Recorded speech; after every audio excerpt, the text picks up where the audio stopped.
Hello viewers, welcome to my channel. Today I have an interesting story for you. Don't forget like to and subscribe. Now enjoy the story. The day my son hid my credit card, I decided I was done asking permission to live. I found it in the kitchen junk drawer, tucked beneath a rubber band ball and a flashlight with dead batteries.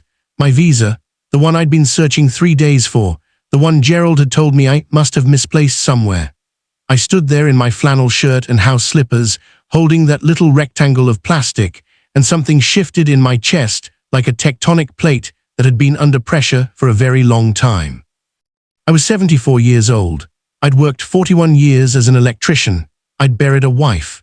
I'd raised 2 sons, paid off a mortgage, and survived a heart surgery that the doctors described as closer than we'd like.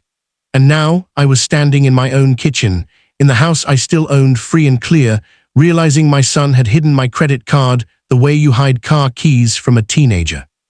I put it in my shirt pocket, walked back to the living room, sat down in my recliner, and said nothing.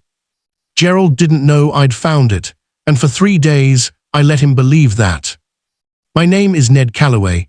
My late wife Ruth used to call me Steady Ned because I was never a man given to impulse.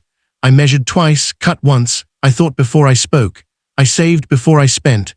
41 years of climbing into attics and crawl spaces, of running wire through walls with my hands shaking in the cold, of coming home smelling like copper and sweat. All of it had made me deliberate, unhurried, patient. Gerald, my oldest, was 31 when he decided patience was a personality flaw. It started small, the way these things always do. He began checking in on my finances after Ruth passed 2 years ago, a glance at a bank statement here, a gentle question about my investment portfolio there. He was concerned, he said. He was just being responsible, he said. I was grieving and not thinking straight, he said. What he never said, what he should have said, was that he was scared. Scared of watching me age.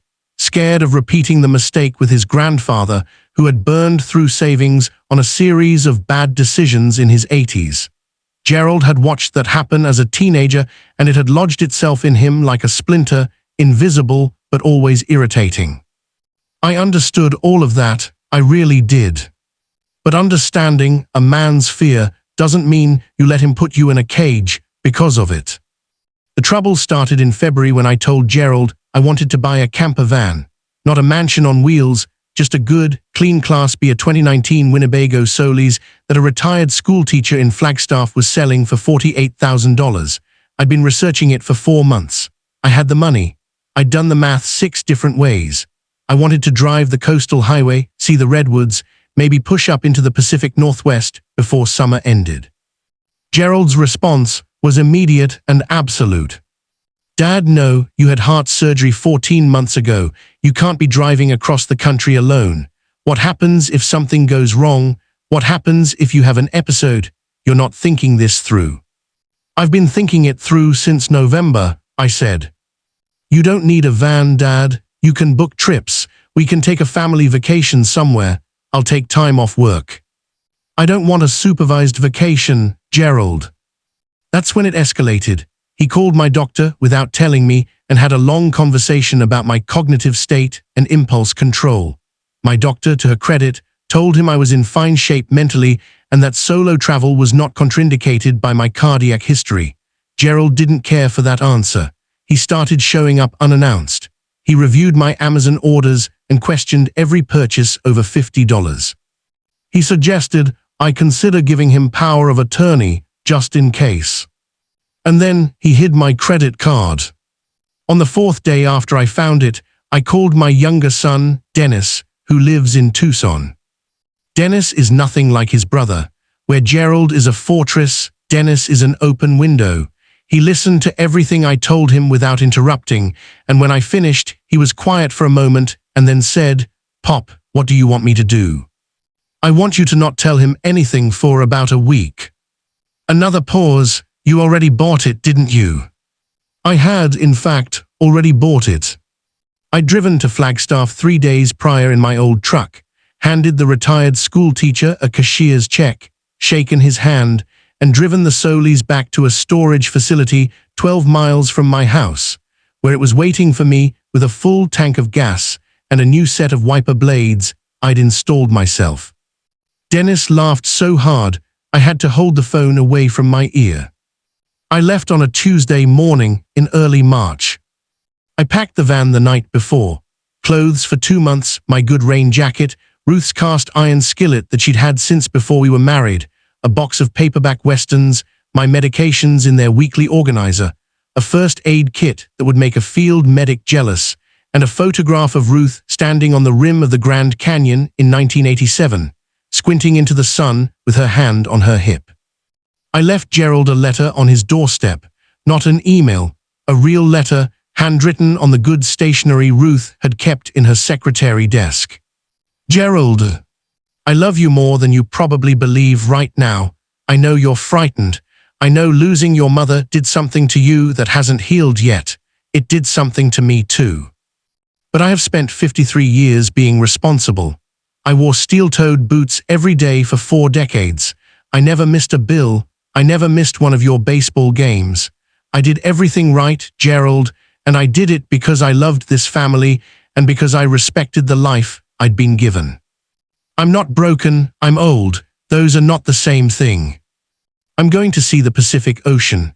I'm going to eat fish tacos in San Diego and stand in a grove of redwoods and maybe watch the sun set over the Oregon coast if my back holds up. I have my phone. I have Dennis's number and the number of my cardiologist. I have enough sense to know when I need help. What I don't have, what I won't have, is a son who treats me like a problem to be managed. I'll call you from the road. When you're ready to talk to me like a father instead of a liability, I'll answer. Love. Dad. I slipped it under his door at 5:30 in the morning and drove west as the sky turned pink and gold over the desert. The first night I parked at a campsite outside Kingman, Arizona. I made soup on the little propane stove, ate it out of a tin cup, the way Ruth used to scold me for doing, and read 40 pages of a Louis L. Amer novel until my eyes got heavy. I fell asleep to the sound of wind moving through the Joshua trees and woke up at 6 to the most complete silence I had heard in 2 years. I lay there in the dark for a moment, just breathing. I wasn't sad, I wasn't scared, I wasn't second-guessing myself. I was, for the first time since Ruth's funeral, simply and completely myself. Gerald called 11 times that first day. I watched the phone buzz on the passenger seat and let it go to voicemail each time until the 4th call when I picked up. I'm fine, I said before he could speak. Dad, where are you? I went to your house this morning and... I know I left you a letter. You can't just, Dad, this is... Gerald, I kept my voice even, the way I always had when the boys were young and needed a wall to run into instead of an open field to get lost in. I'm in Arizona, I've eaten, I've slept, and my heart is beating in a perfectly adequate rhythm. I am safe, I am happy, and I am not coming home to be supervised. The silence on his end lasted a long time. I just don't want to lose you, he finally said, and his voice cracked in a way that made him sound 11 years old, the way he'd sounded when I'd had to tell him his dog had died. I know, son, but holding me in place isn't the same thing as keeping me safe. You can't love me by shrinking me. He didn't have an answer for that. We agreed to talk again in a few days, and I hung up and rolled down the window and let the Arizona air fill the van. I made it to San Diego by the end of the week. I ate fish tacos, 3 orders of them, standing at a counter by the water, watching pelicans circle over the bay. I drove up the coast on Highway 1, which should be illegal for how beautiful it is, the kind of beauty that makes you feel simultaneously ancient and brand new. I pulled off at a turnout above Big Sur and stood at the railing for 20 minutes, just watching the ocean throw itself against the rocks below. I thought about Ruth, about how she would have had her camera out, about how she would have been cold and would have stolen my jacket and I would have pretended to be annoyed. I thought about Gerald, about the boy who used to follow me around the house, handing me tools while I worked, studying everything I did with those serious brown eyes of his, filing it all away. I thought about what it means to be a father, not just when they're young and need you big and solid and sure of everything, But now, when they're grown and frightened, and the fear looks like control because they don't know what else to do with it. I pulled out my phone and took a photo of the view, sent it to Gerald with no caption. He texted back 3 minutes later. "It's beautiful, Pop." Then, after a moment, "I'm sorry about the card." I put the phone in my pocket and looked out at the Pacific. The sun was dropping toward the horizon, pulling the light down with it, painting the whole ocean in shades of copper and rose. 41 years of measuring twice. This was the cut. I spent 9 weeks on the road. I saw the redwoods, just as I'd promised myself. I stood inside one of those ancient groves in Humboldt County and felt the kind of smallness that doesn't diminish you, the kind that puts you back in proportion, reminds you that you are a brief and blazing thing in a world that was here long before you and will be here long after.